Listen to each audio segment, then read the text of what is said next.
पहाड़ी रास्तों पर लगातार 3 दिन से हो रही मूसलाधार बारिश ने पूरे इलाके को सुनसान कर दिया था।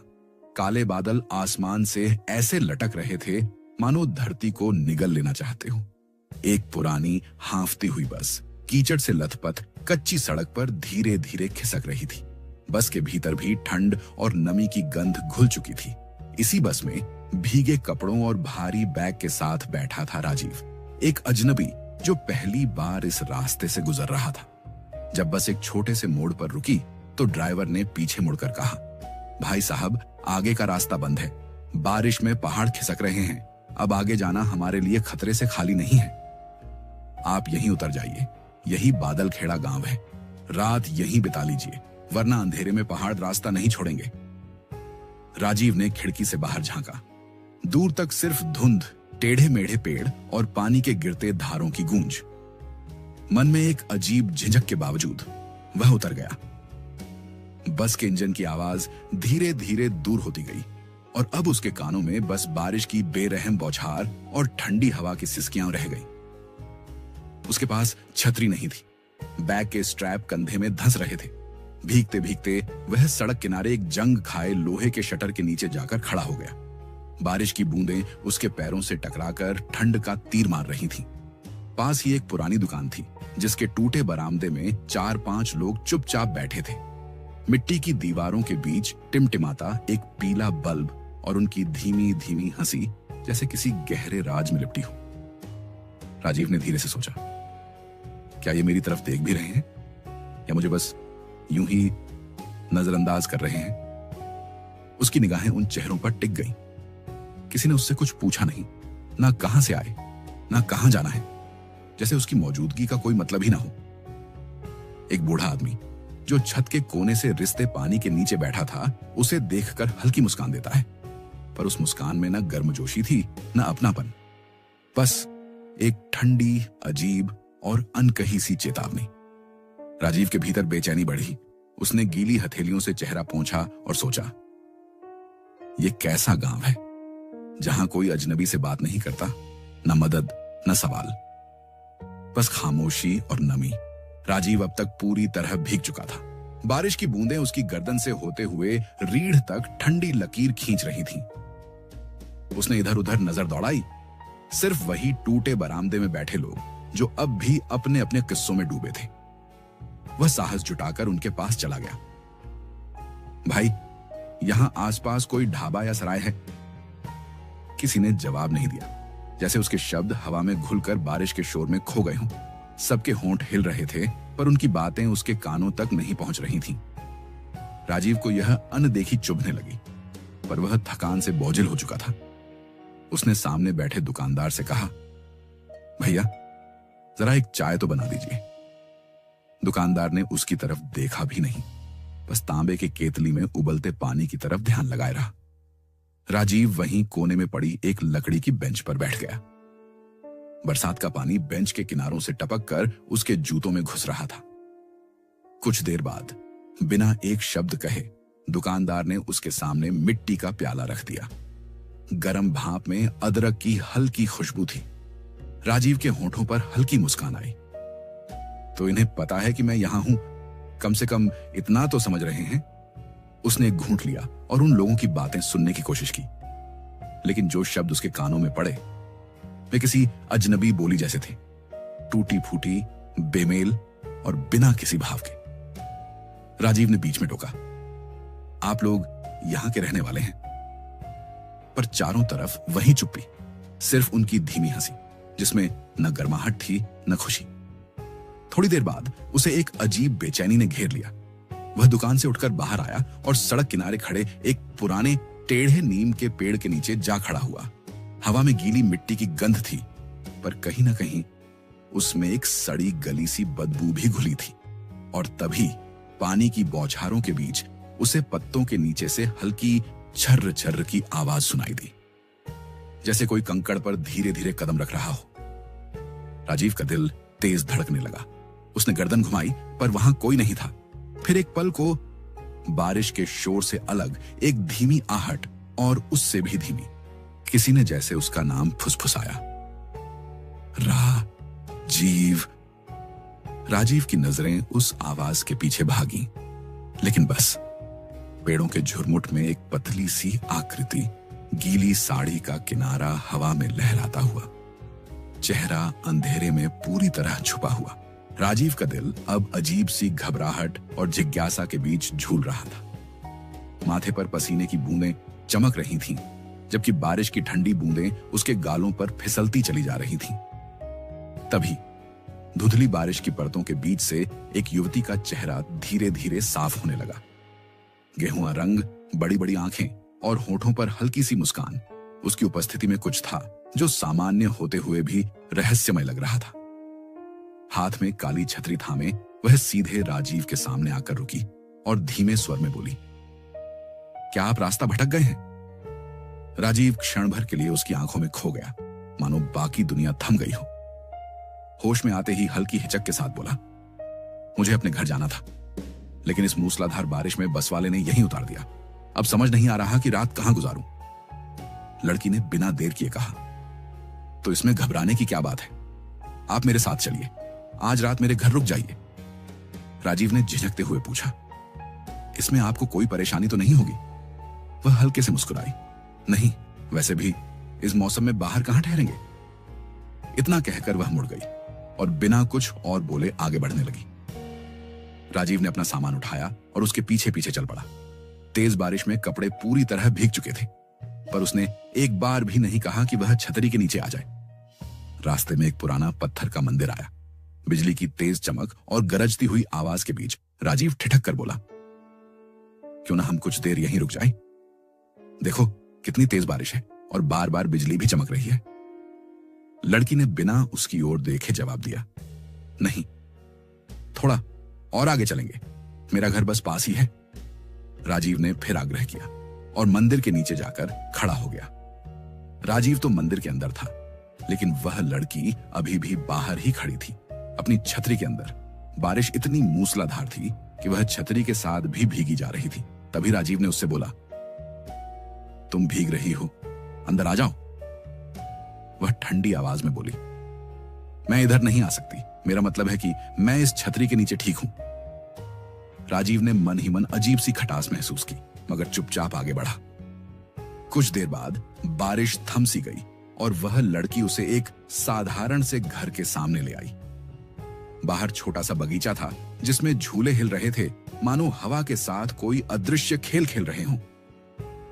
लड़की ने भारी लकड़ी का दरवाजा खोला। दरवाजा खुलते ही लकड़ी की चरमराहट गूंज उठी, जैसे वर्षों से किसी ने इस चौखट को छुआ ही ना हो। भीतर गाढ़ा अंधेरा था और बाहर की बारिश की बूंदें बस दरवाजे की चौखट तक आकर थम जाती थीं। अचानक भीतर से एक कमजोर, कांपती हुई आवाज गूंजी, काजल, आ गई? मैं कब से तेरा इंतजार कर रही थी बिटिया। ये बरसात में कहां निकल गई थी?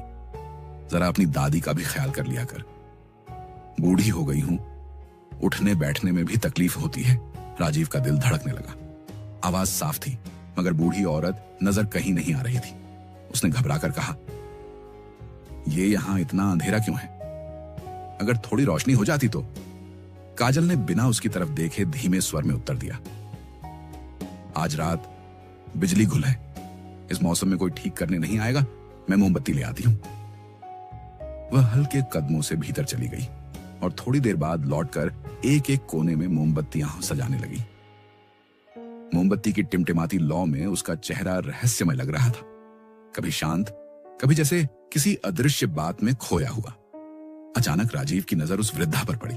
वह एक पुराने लकड़ी के झूले पर बैठी थी, आंखें धुंधली, लेकिन मुस्कान अजीब सी, मानो वह पहचान रही हो और साथ ही बिल्कुल अनजान भी हो। राजीव ने आदर से कहा, नमस्ते मां जी, आपकी बेटी ने मेरी मदद की, मैं आभारी हूं। दादी ने धीमे से काजल की तरफ देखा। काजल ये कौन है? काजल मुस्कुराई, लेकिन वह मुस्कान ठंडी थी। दादी, इस बारिश की वजह से इन्हें बस वाले ने उतार दिया, जिस वजह से इन्हें समझ नहीं आ रहा था कि वह कहां जाए, तो मैं घर ले आई इन्हें। राजीव पास रखी कुर्सी पर बैठ गया, धीरे से बोला, तुम्हारा नाम बहुत खूबसूरत है। काजल ने सीधी नजर उसकी आंखों में डाली। जो दिखता है वो हमेशा होता नहीं।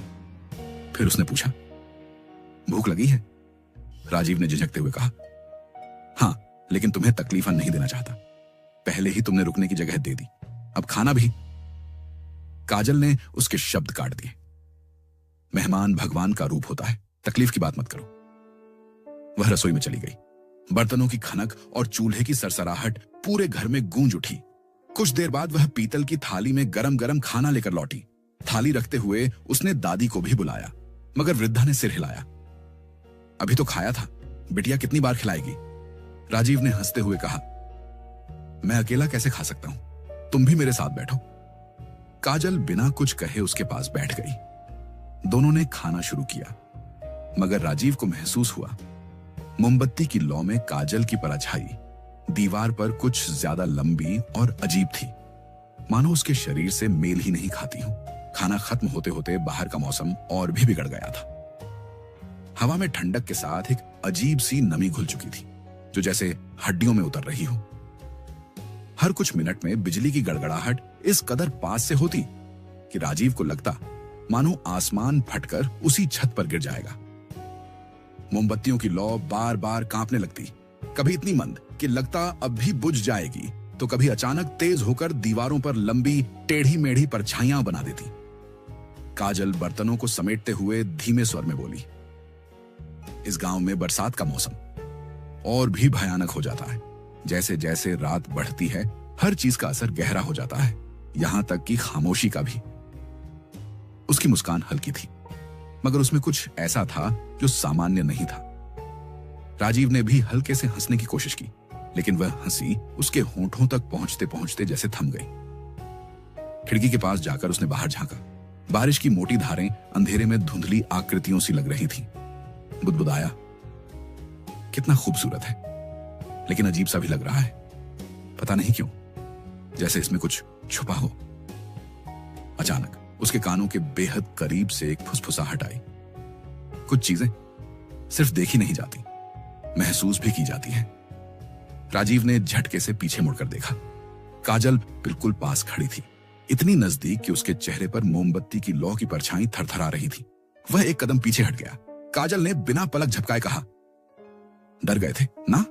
राजीव ने संभलते हुए जवाब दिया, नहीं, मुझे तो बस लगा, पता नहीं कौन था। काजल की मुस्कान इस बार और गहरी हो गई। यह घर कभी खाली नहीं होता राजीव।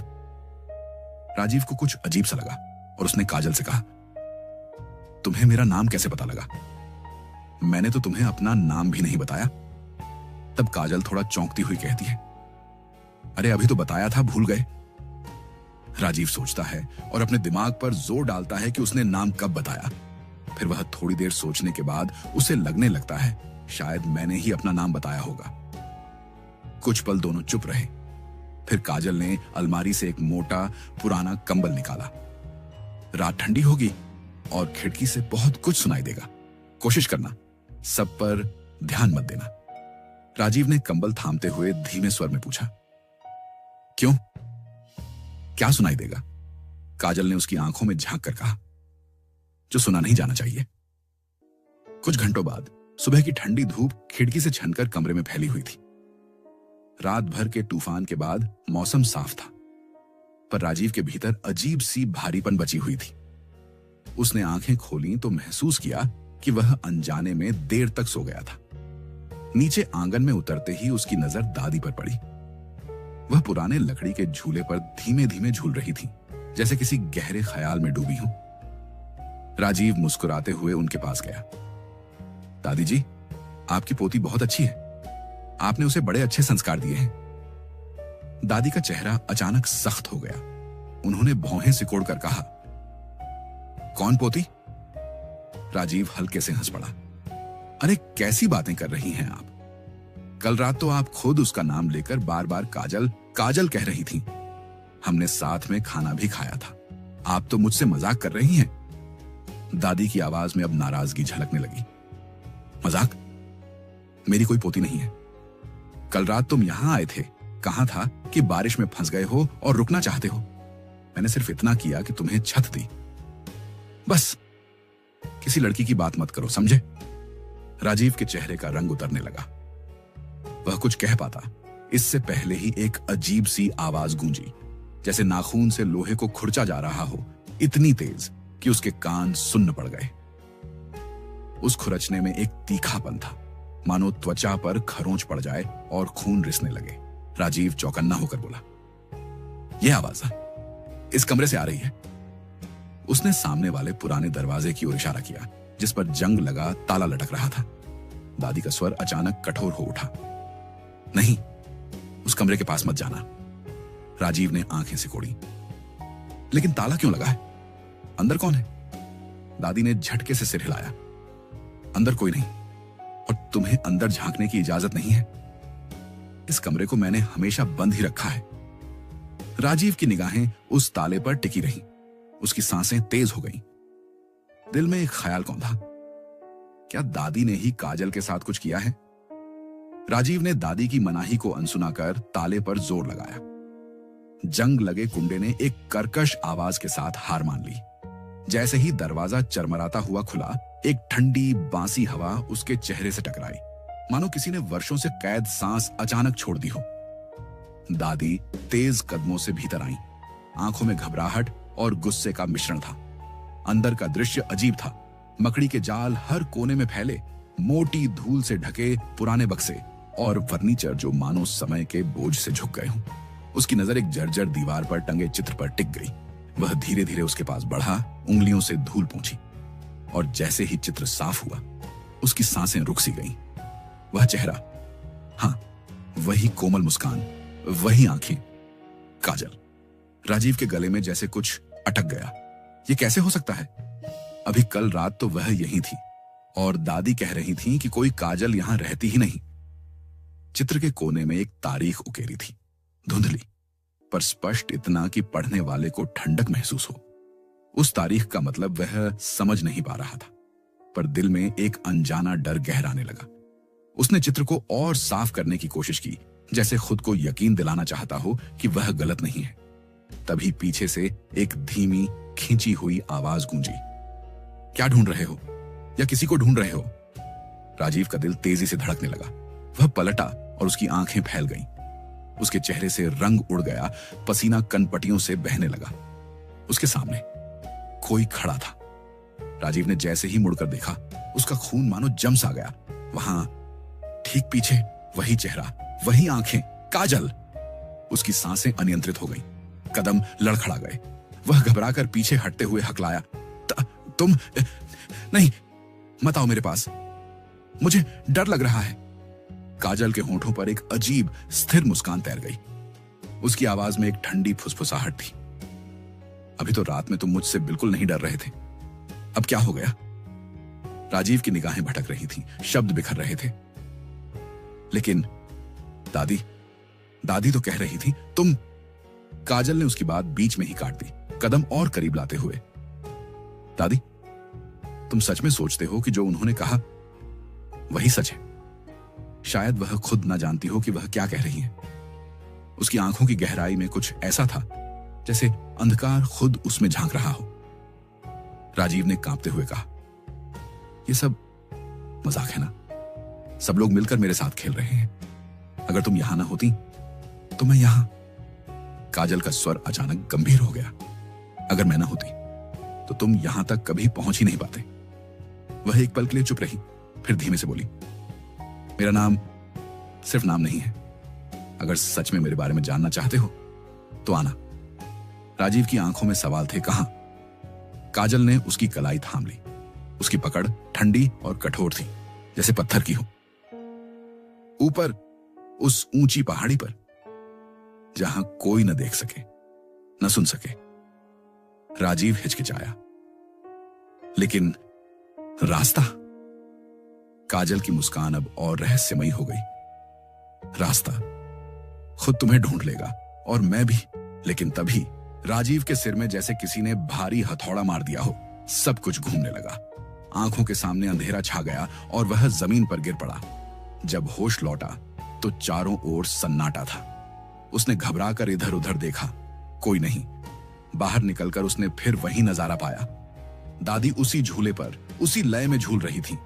उसकी रीढ़ में ठंडक दौड़ गई। ये इंसान हैं भी या कुछ और? हमेशा झूले पर झूलती रहती हैं, लेकिन इससे मुझे क्या?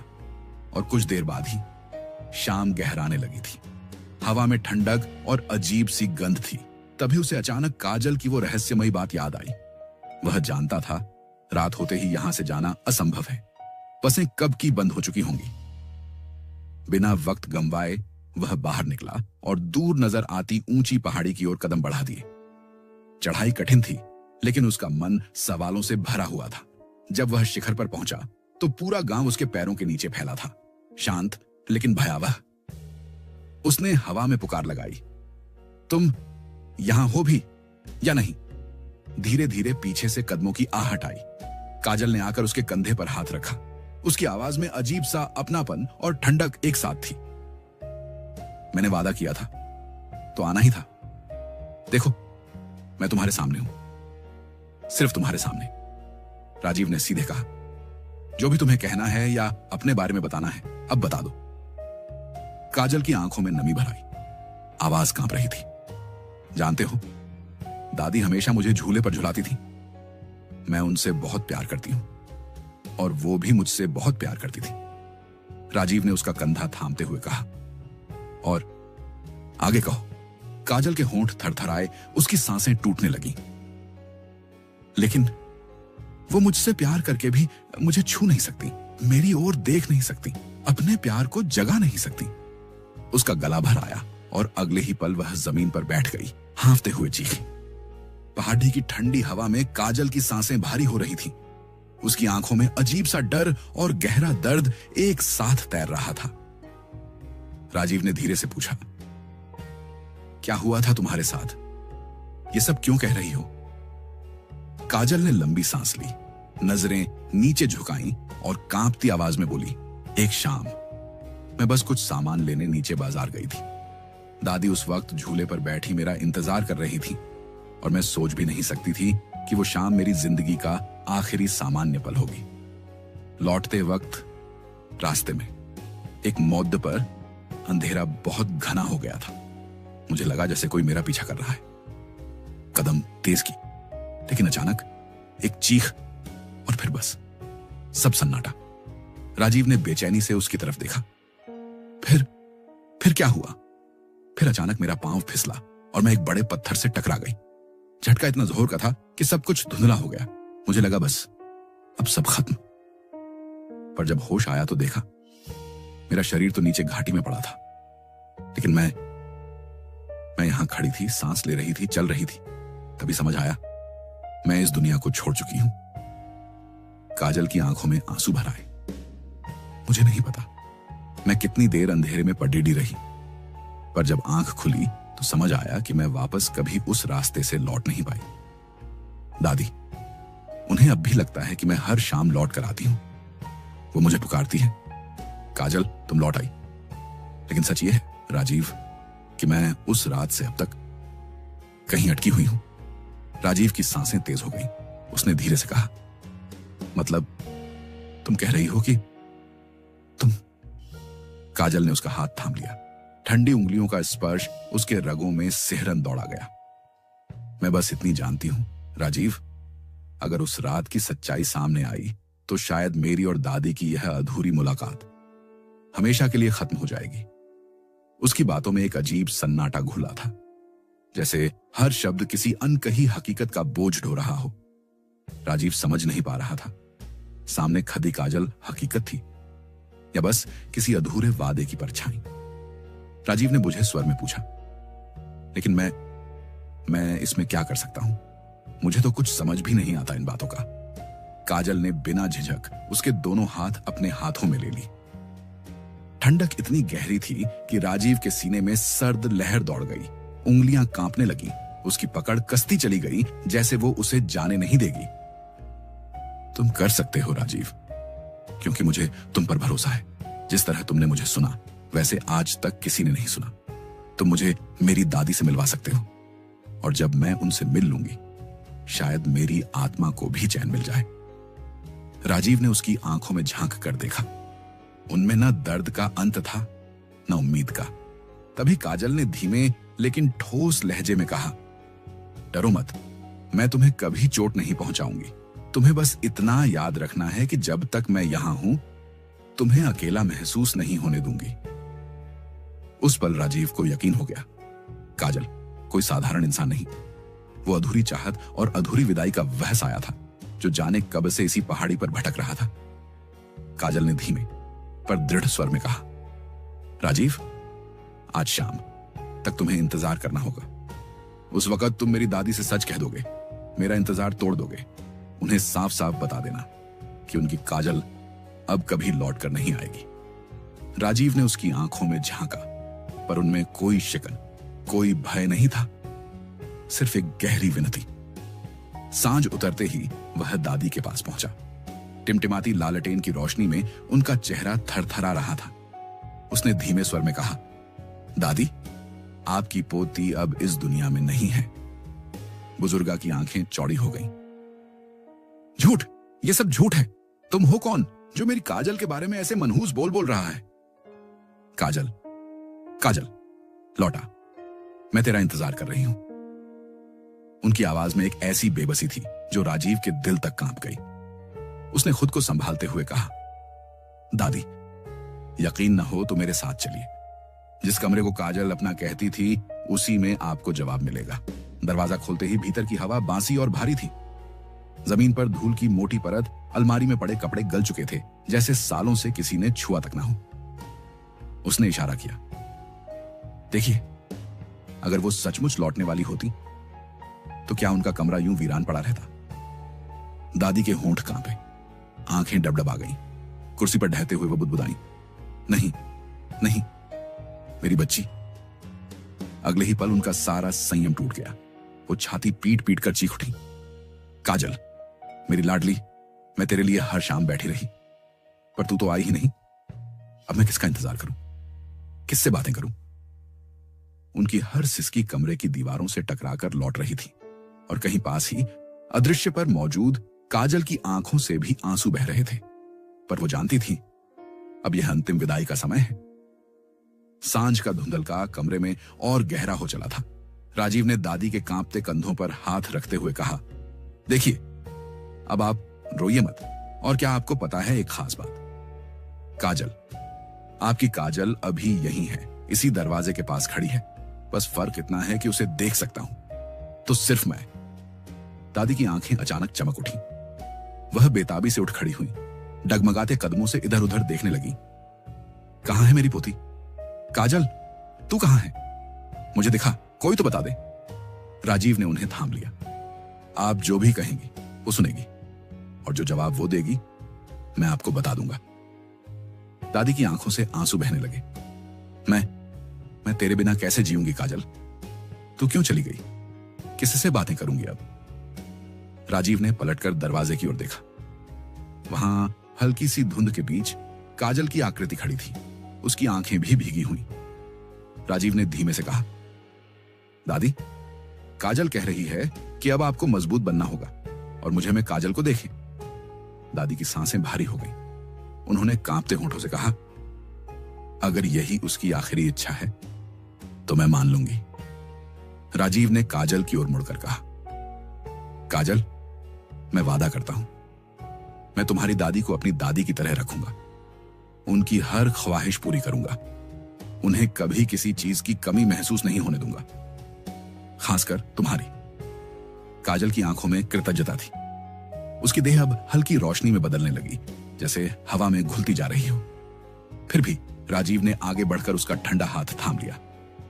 कहीं मत जाओ, काजल ने हल्की मुस्कान के साथ कहा। तुम भूल गए हो मैं कौन हूं? राजीव की आवाज कांप गई। हां, मैं भूल चुका हूं, पर क्या करूं? काजल ने उत्तर दिया, बस मेरी दादी का ख्याल रखना, यही मेरे लिए काफी होगा। मैंने तुम जैसा इंसान कभी नहीं देखा जो बिना किसी लालच के किसी का साथ दे। मैं खुशकिस्मत हूं कि तुमसे मिली। राजीव की आंखें भर आईं। काजल की चमकती परछाई धीरे धीरे पूरी तरह धुंध में लिपटकर हवा में विलीन हो गई। कमरे में अब सिर्फ दादी की सिसकियां थीं। राजीव मुड़कर आया और उन्हें गले से लगा लिया। उस रात के बाद राजीव ने दादी को अपने घर ले आया। उसने उस पुराने वीरान मकान को कभी पूरी तरह नहीं छोड़ा। कभी कभार दादी को वहां ले जाता ताकि उनकी यादें जिंदा रहें। अपने माता पिता से उनका परिचय कराया, सारी सच्चाई बताई। दादी के चेहरे पर अब अक्सर मुस्कान होती थी, लेकिन जब भी उनकी आंखें नम होती वो कहती, काजल अब नहीं है, लेकिन अब मुझे अपने पोती का चेहरा देखने के लिए किसी झूले पर इंतजार नहीं करना पड़ता। राजीव जानता था उनकी आंखों में अब काजल की तस्वीर उसी में बस गई है। और एक दिन खिड़की के पास खड़ा राजीव दूर आसमान में फैले धुंधलके को देख रहा था। हवा में एक अजीब सी खामोशी थी, जैसे पूरा वातावरण किसी अनकहे वादे का गवाह बन गया हो। उसकी नजर अनायास उस पुराने रास्ते पर चली गई जहां उसने पहली बार काजल को देखा था, और फिर आखिरी बार। उसके होंठों पर एक हल्की सी मुस्कान आई, लेकिन आंखों में नमी अब भी थी। उसने धीमे से आसमान की ओर देखते हुए कहा, काजल तुम नहीं हो, फिर भी हो। जब भी हवा इस खिड़की से गुजरती है मुझे लगता है तुम यहीं खड़ी हो, बस चुपचाप देख रही हो। एक पल को उसकी सांस थम सी गई। हवा ने पर्दों को हिलाया जैसे किसी ने हल्के से उन्हें छुआ हो। राजीव ने आंखें बंद की और धीरे से फुसफुसाया, मैंने वादा निभाया है और हमेशा निभाऊंगा। तुमने जो छोड़ा है वो मैं कभी खोने नहीं दूंगा। आसमान में बादलों के बीच से हल्की सी चांदनी कमरे में उतरी और राजीव की आंखों में वही चमक आ गई जो कभी काजल की आंखों में होती थी। कहानी यहीं थम गई, लेकिन उस खिड़की के बाहर अब भी एक एहसास, एक परछाई और एक वादा जिंदा था। तो मेरे प्यारे दर्शकों, ये पूरी कहानी रहस्यमय साए, सिहरन पैदा करने वाले लम्हों और डर की गहरी परतों से लिपटी हुई थी। अब सवाल यह है, क्या आप अगली बार भी कुछ ऐसा ही डर और रहस्य से भरा सफर तय करना चाहेंगे, या फिर किसी नए अंदाज और अलग मोड़ों वाली कहानी सुनना पसंद करेंगे? अपने जवाब हमें कमेंट में जरूर बताइए, क्योंकि अगली दास्तान का रास्ता आपकी पसंद से तय होगा।